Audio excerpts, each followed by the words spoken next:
just returned from 10 days in China, the highlight of which was the fourth U.S.-China strategic dialogue.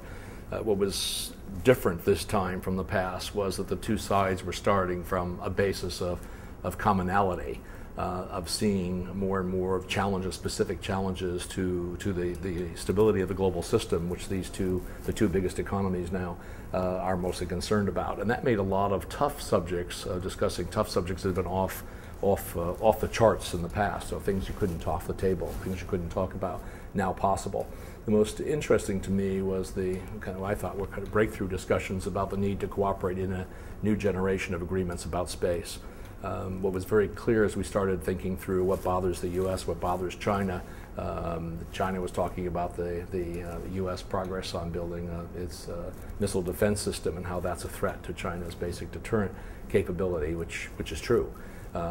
We talked also about how China is developing a new weapon system that's of great concern to the U.S. Navy in terms of protecting its aircraft carriers in the Pacific, and that's also true.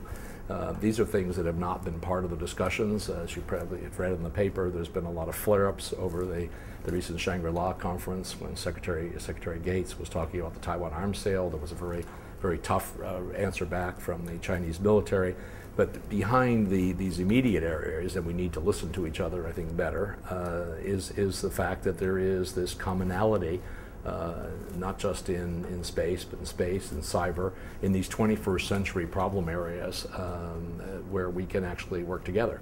And I think my core conclusion from this is that in 4 years I have never seen the level of kind of assumed commonality between the two sides that we saw this time. That's really important for making progress and seeking solutions to some of the tough critical problems.